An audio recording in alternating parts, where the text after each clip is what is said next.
May mga nayon na kahit ang mga mapa ay ayaw pangalanan. Kung saan sa araw, gininto ang sumisikat ang araw sa mga lumang bubong. Ngunit kapag sumapit ang gabi, hindi lamang nilalamon ng kadiliman ang lahat ng mga kalsada, kundi nilalamon din ang mga tao. Sa gilid ng isang liblib na nayon, may isang binata na nagngangalang Ruiz. Siya ay nakatira kasama ang kanyang mahinang lola sa isang hindi natapos na bahay, malamig na tila nakalimutan ng oras. Namatay ang mga magulang ni Ruiz sa isang mahiwagang aksidente maraming taon na ang nakalilipas at mula noon, ang malalim na kabubatan ay naging tanging lugar na siya makakahanap ng pagkain. At pati na rin ang lugar kung saan siya nakakarinig ng higit pa kaysa sa iba ang tunog ng hangin at ang tunog ng hindi nakikitang mga yabag na humahabol sa kanyang likuran. Kagabi, muling nangaso si Ruiz sa kabubatan. Ngunit ang ibinalik niya ay hindi isang mabangis na hayop. Isa itong mahaba, malalim, malamig at matingkad na pulang gasgas. Kinaumagahan, abala ang buong baryo sa isang party para ipagdiwang ang isang matandang kaibigan ni Ruiz, si Edel, na kababalik lang pagkatapos maipasa ang bar exam. Ang pagtawa, ang amoy ng pagkain. Ang musika ay natabunan ang lahat ng mga pagdududa at lahat ng alingaw-ngaw. Ngunit pagkatapos, isang hiyawan ang pumunit sa party. Sigaw ng isang babae para sa tulong. At nanggaling ito sa gubat. Ang matalik na kaibigan ni Ruiz, si Bulldog, ay hinila siya pabalik. "Don't go. Alam mo kung anong meron." Ngunit tumingin lamang si Ruiz sa madilim na anino ng mga puno, kung saan umaalingaw pa rin ang hiyawan at nagsimulang gumalaw ang kanyang mga yabag. Nagpunta sila ng mas malalim sa kabubatan. Ang amoy ng mamasa-masa na lupa. Ang amoy ng nabubulok na dahon. At pagkatapos ang amoy ng dugo.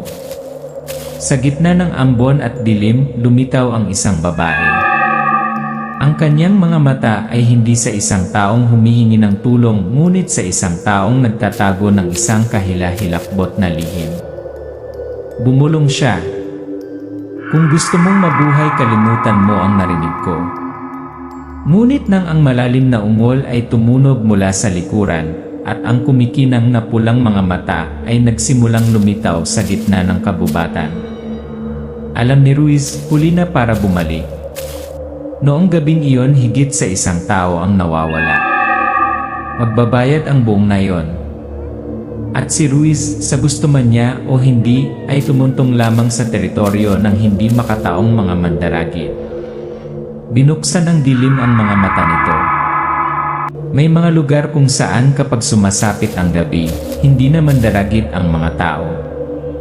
At sa isang liblib na nayon sa dulo ng isang pulang dumi na kalsada, bawat tunog pagkatapos ng takip silim ay nagpapabilis ng tibok ng puso ng isa.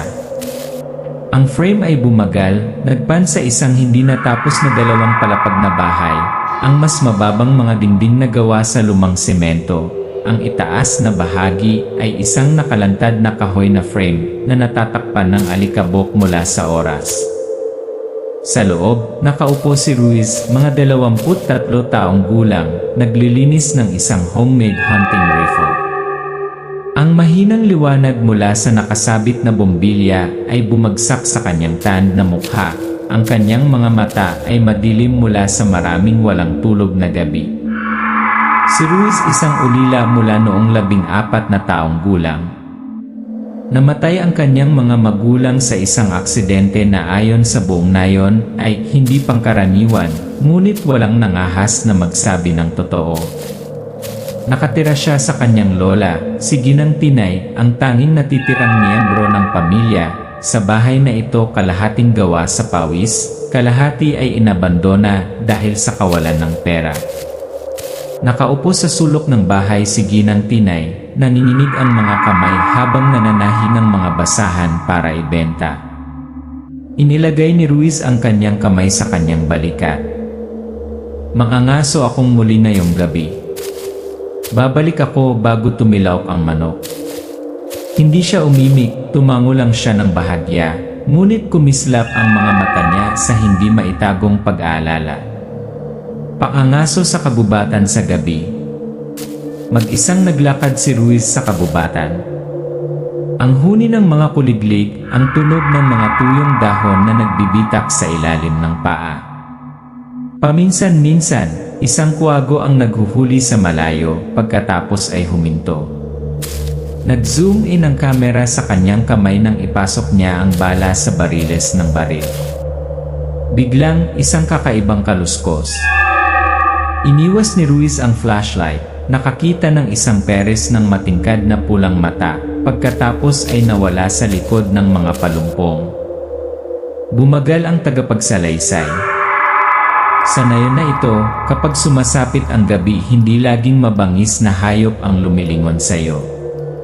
Kinabukasan, festival at mga bagong karakter. Ang araw ay malupit, ang nayon ay abala sa paghahanda para sa pagdiriwang. Ang ilan ay may dalang pagkain, ang iba ay nag-set up ng pansamantalang yugto.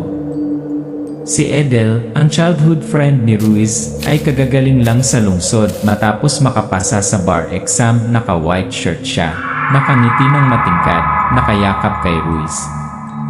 Sinabi ko sa iyo, isang araw ay babalik ako at magdiwang sa mismong nayon na ito. Bulldog, ang nakakatawa, malaking kaibigan, palaging may hawak na baso ng beer, sumingit. Ipagdiwang kung ano ang gusto mo, ngunit huwag kalimutan na ako ang pinakamabilis na uminom dito. Ang kapaligiran ay masaya, ngunit ang kamera ay mahusay na humarap sa mga mukha ng ilang matatandang tao sa nayon pabulong. Ang kanilang mga mata ay paminsan-minsan ay nakatingin sa malayong kabubatan. Habang kumakain at umiinom, dahan-dahang sinabi ng isang matandang lalaki. 3 taon na ang nakalipas sa mismong holiday na ito, isang pamilya ang nawala. Walang dugo, walang bakas. Tanging ang ihip ng hangin mula sa kabubatan. Isang babae ang sumingit. Don't mention it, say it. Tatawagan sila dito. Bahagyang kumunot ang noo ni Ruiz, ngunit walang sinabi. Nag-flashback ang eksena, madilim ang kagubatan, mga hiyawan sa malayo, mabilis na gumagalaw ang madilim na mga figura sa gitna ng mga puno, pagkatapos ay kumikislap ang mga pulang mata bago itim ang screen. Bumalik sa kasalukuyan, ang mga tambol ng pista ay malakas na pumutok. Itinaas ni Edel ang kanyang baso. Ngayong gabi, kalimutan ang lahat. Kumain lang, uminom at magsaya. Ngunit habang lumalayo ang kamera, mula sa anino ng kabubatan, isang figura ang nakatayong hindi gumagalaw na nanonood sa buong festival. Bawat pagdiriwang ay may mga hindi inanyayahang bisita. At kung minsan hindi sila pumupunta para magdiwang. Punong-puno ng tawa, kalampag ng baso, amoy ng inihaw na karne. Nakaupo sa isang sulok sina Ruiz, Edel at Bulldog, kumakain at nag-uusap tungkol sa mga lumang kwento. Biglang may sumigaw sa hangin. Ang boses ng isang babae na taranta, nagsusumamo, umalingaw mula sa madilim na kakahuyan. Nagulat si Edel. Baka lasing yan, huwag kang mag-alala. Sumimangot si Bulldog. Alam mong hindi biro ang tunog na yon, Ruiz. Natahimik si Ruiz, nakatutok ang mga mata sa madilim na anino ng mga puno. Isang pamilyar na pakiramdam ang bumangon sa kanyang puso, isang malamig na pakiramdam tulad ng gabing nawala ang kanyang mga magulang. Mahigpit na hinawakan ni Edel ang balikat ni Ruiz. Paano kung ang bagay na yon? Kung pupunta ka, mamamatay ka. Iba ang Bulldog. Kung hindi ako pupunta, sino ang magliligtas sa kanya? Naka-zoom in ang kamera sa kamay ni Ruiz na nakahawak sa baso ng beer. Nawala ang background music. Sa wakas, tumayo siya. Hindi ko iiwan ang sinuman na mamatay sa kabubatan. Tahimik silang tatlo na umalis sa party at naglakad sa isang makipot na landas patungo sa kakahuyan. Ang tunog ng mga tambol ay kumupas, napalitan ang tunog ng mga insekto at sipol ng hangin sa mga dahon. Ang flashlight ay tumama sa bawat puno, bawat malumot na bato. Biglang tumuro si Bulldog sa lupa. Tingnan mo Isang mahabang bakas ng dugo na may halong maliliit na bakas ng paa. Yumuko si Ruiz at hinawakan ito, mainit pa rin ang dugo. Mula sa dilim, isang figura ang sumugod palabas na halos bumangga sa kanila. Isa itong babaeng nasa 30 anyos, gulo-gulo ang buhok, lumilibot ang mga mata sa paligid. Napabuntong hininga siya. Umalis ka kung mananatili ka rito, mamamatay tayong lahat. Nagambala si Ruiz. Sino ka? Anong nangyayari? Ang kanyang mga mata ay kumikislap sa pagkabalisa at hininaan niya ang kanyang boses. Ako isang aswang hunter. At nasa likod ko sila. Sa kabila ng kanyang paghihimok na umalis, pinilit ni Ruiz na sundin ang bakas ng dugo. Character's point of view, alternating shots, makikita sa flashlight. Malalim na marka ng kuko ang hinukay sa puno ng kahoy. Isang kwintas ng bata na nakahandusay sa lupa. Isang alay ng buto ng manok, mga kandilang kalahating sinunog at tumutulo na dugo. Ang soundtrack ay nagbabago sa isang malakas na tibok ng puso. Sa di kalayuan, mabigat, hila-hila ang mga yabag. Ang flashlight ay tumama isang pangit na mukha, parang gatas na mga mata. Tapos isa pa. 3 tao ang nakatayong hindi gumagalaw, napapaligiran ng hindi bababa sa 4 na aswang. Umatras ang bulldog, bumulong. Mama, masyadong marami Inilabas ng babae ang isang pilak na kutsilyo, sumigaw. Tumakbo. Hinila ni Ruiz si Bulldog na tumatakbo. Ang flashlight beam ay kumikislap sa pagitan ng mga anino ng mga puno. Mga dagundong, mga yabag na humahabol malapit sa likuran. Isang sirang sanga ang bumagsak sa daanan. Tumalikod si Edel at nagpaputok ng isang sumiklab, ang pulang ilaw na nagbibigay liwanag sa papalapit na mga mukha ng demonyo. Ang nahuli na taga-nayon. Paglabas nila sa kagubatan, nakita nila ang isang taga-nayon, isang nasa katanghaliang gulang na lalaki, na kinaladkad ng 2 aswang sa dilim. Susundan sana siya ni Ruiz, ngunit pinigilan siya ng babae. Ang iligtas siya ngayon ay ang pagpatay sa ating lahat. Ang iligtas siya, kailangan natin bumalik kapag ganap na tayong handa. Naikuyog ni Ruiz ang kanyang mga kamao, ang kanyang mga mata ay nakadikit sa madilim na kabubatan na lumalamon sa biktima nito. Sa pagkakataong ito, nangakong hindi siya mawawalan ng iba. Akala nila ay nakatakas lang sila sa kamatayan, ngunit sa katunayan, ito ay isang pagbati lamang mula sa kadiliman. At kung ano ang nakatago sa kalaliman ng kagubatan, ay nagsisimula pa lamang silang mapansin. Noong gabing iyon, hindi nakatulog si Ruiz. Ang mga hiyawan at ang mga mata ng mga taga-nayon na hinihila palayo ay nagmumulto sa kanya. Pumasok si Edel. Gusto mo ba talagang bumalik sa kagubatan? Tumango si Ruiz. Upang mailigtas ang mga tao, kailangan nating mahanap ang tanging tao sa nayon na ito na marunong makitungo sa kanila. Ang pangalan ay Mang Tolits, isang pangalang binanggit ng mga taga-nayon na may kalahating paggalang, kalahating takot. Sinundan nila ang mga landas na tanging mga mangangaso lamang ang nakakaalam.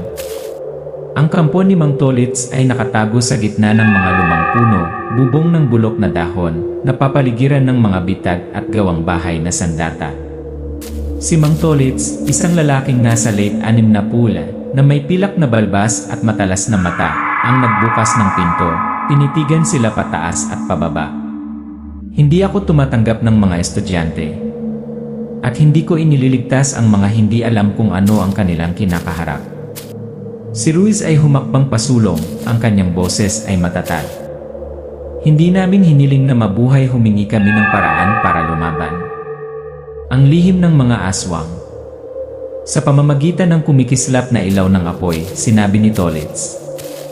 Ang mga aswang ay hindi lamang mga sumisipsip ng dugo.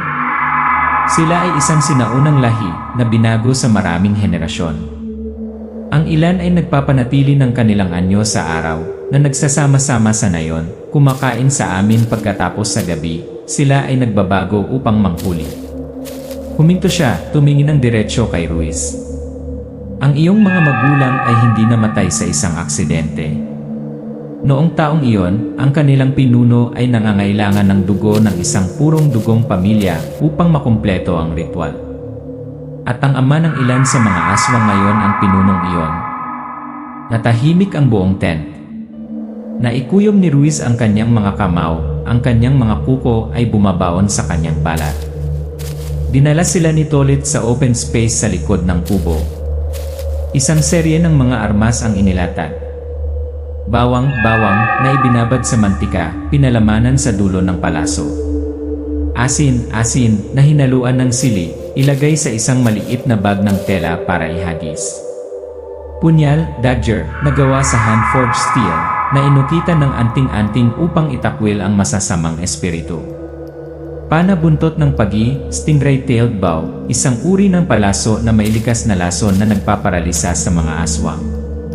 Hindi lamang tinuturuan sila ni Tolitz kung paano gamitin ito, ngunit inilalapat din ang mga modernong taktika. Gumamit ng night vision upang lumipat sa kabubatan. Maglagay ng mga wire traps at spike traps sa paligid ng mga lugar na pinaghihinalaang may mga aswang din. Gumamit ng mga senyales ng kamay upang manatiling tahimik habang nakikipag-ugnayan. Matindi ang background music, sinasalita ng mga eksenang nagsasanay sila sa pagbaril, pagtakas, at pakikipaglaban sa malapitang labanan. Ang mga e-shot ay nagpaparamdam sa mga manonood na para silang nasa isang sesyon ng pagsasanay. Ibinigay ni Tolitz ang unang misyon. Hanapin ang lungga. Huwag makipag-away, huwag barilin. Magmasid lamang at bumalik. Sinusundan nila ang isang landas na malalim sa kabubatan. Sinasala ng buwan ang mga dahon. Biglang huminto ang tunog ng mga insekto. Sumenya si Ruiz na huminto, sa kanyang harapan ay may isang buwang, sa gitna nito ay isang malaking puno na may malaking mansa ng dugo, at mga anting-anting na nakaukit ng malalim sa bowl. Bumulong si Bulldog. Ang lugar na ito mukhang isang lugar ng pagsamba. Biglang, isang maitim na figura ang sumugod mula sa mga palumpong. Pagkatapos ng isang segundo, isang pangatlo pinalibutan sila. Naghagis si Edel ng isang bag ng asin para malinisan ang daan. Ang grupo ay tumakbo para sa kanilang buhay. Halos suntukin ng isang aswang si Ruiz na nag-iwan ng mahabang gasgas sa balikat nito. Pagbalik sa kubo, matigas na sinabi ni Tolitz, "I told you not to fight." Alam na nila ang bango mo ngayon. Sa susunod hahabulin ka muna nila. Tiningnan ni Ruiz ang dumudugong sugat, hindi na puno ng takot ang kanyang mga mata, kundi may nag-aalab na determinasyon. Ang labanan ay hindi pa nagsisimula ngunit ang biktima at ang mga ngaso ay lumipat na ng pwesto. At si Ruiz ay malapit ng malaman na, upang mailigtas ang iba, kung minsan ay kailangang isakripisyo ng isa ang sarili. Ang liwanag ng gabi ay pinahiran ng dugo sa langit. Tumayo si Tolit sa gitna ng plaza ng nayon, lumalakas ang boses. Kung sino pa ang gustong mabuhay, kung sino pa ang gustong protektahan ang kanilang mga mahal sa buhay, sumunod sa akin. Ang mga grupo ng mga taga-nayon ay may dalang mga busog, masyete, basket ng bawang, bag ng asin. Nag-set up sina Bulldog at Edel ng mga bitag sa paligid ng mansyon, steel wire na kumukonekta sa mga alarm cans, tuyong dahon na mga butas sa camouflage, handmade steel clamp traps. Sinuri ni Ruiz ang bawat palaso, nilaso nito ng mga stingray at binalot ng bawang. Dumadagundong ang background music, papalitan ng mga eksena ng mga kamay na nakakuyom ng mga sandata, mga mata na puno ng determinasyon. Nagsimula ang gabi ng labanan. Ang kabilugan ng buwan ay nakasabit sa kalangitan, ang liwanag na pilak ay tumatakip sa mga mukha. Tunog ng trompeta mula kay Tolitz. Kaagad na bumuhos ang mga itim na anino mula sa kabubatan, dose-dosenang mga aswang ang sumugod na parang talon. Isang taga-nayon ang naghagis ng isang bag ng asin, pumutok ang puting alikabok, dahilan para mapaatras ang mga aswang. Nagpaputok si Bulldog ng 3 sunod-sunod na palaso, tumama sa 2 sa dibdib, natumba ang isa at nakonvuls. Isang binata ang sumugod ngunit napunit ng mga kuko ng aswang, tumalsik ang dugo sa lupa. Naging magulo ang hangin, hiyawan, tunog ng mga sandata na nagsasalpukan. Hinarap ni Ruiz ang pinuno. Sa gitna ng suntukan, may lumabas na figura mula sa pinto ng mansyon, matangkad, nakasuot ng itim, mapula ang mga mata na parang nagmininas na baga. Bulong ni Tolitz. Siya ang pinuno. Ang pumatay sa mga magulang mo. Humakbang si Ruiz, nakahawak ang kamay sa punyal. Sumiklab ang labanan. Iniiwas ni Ruiz ang bawat suntok, gamit ang punyal sa paghiwa sa kanyang balikat. Tumugon ang pinuno ng isang malakas na indayog na nagpalipad kay Ruiz sa pader na bato. Binuksan ni Ruiz ang night vision sa dilim ng kagubatan na nagpaputok ng may lason na palaso sa kanyang binti. Isang close-up ni Ruiz, hindi na natatakot ang kanyang mga mata na puno lamang ng puot. Itigil ang ritual ng sakripisyo. Sa mansyon, natuklasan ni Edel ang isang silid na puno ng mga pulang kandila at isang magic circle, sa gitna nito ay ang batang nahuli. Isang sinaunang aswang, payat na parang mummy, ang bumubulong ng mga kakaibang salita. Sumugod si Edel, pinutol ang mga lubid at binuhat ang bata palabas. Naghagis ng sulo si Tolit sa bilog at sumiklab ang apoy. Isang malakas na hiyawan ang umalingaw sa buong gabi. Sunugin ang sinaunang aswang. Bumunot si Bulldog ng isang bariles ng mantika at ibinuhos sa bangkay ng sinaunang aswang na nasaksak lang ni Ruiz. Sinindihan ni Ruiz ang apoy, nilamon ng apoy ang napakalaking katawan, amoy ng nasusunog na rosas, at umalingaw ang ingay ng mga daing na tila mula sa ibang mundo. Lumawak ang tanawin, nasusunog ang mansyon, ang natitirang anino ng aswang ay tumakas patungo sa kagubatan. Umalis ang usok at ang mga taga-nayon ay nagtipon sa mga guho. Ang ilan ay lumuhod at umiyak sa tabi ng mga katawan ng kanilang mga mahal sa buhay. Inilagay ni Tolitz ang kanyang kamay sa balikat ni Ruiz. Huwag mong isipin na ito na ang katapusan. Babalik sila dahil hindi lahat sila ay patay na. Tumingin si Ruiz sa malalim na kabubatan, ang liwanag ng buwan na tumatama sa kanyang mukha na puno ng dugo at abo. Then we'll wait. And I will hunt them hanggang sa wala na ni isa. Lumayo ang kamera, nakatayo pa rin ang silhouette ni Ruiz sa gitna ng nasusunog na field. Nag-fade to black ang screen. Tapos ang tunog ng mga pakpak na pumapapak sa di kalayuan, palapit ng palapit. Ang teksto ay lumitaw. Ang kwento hindi pa tapos.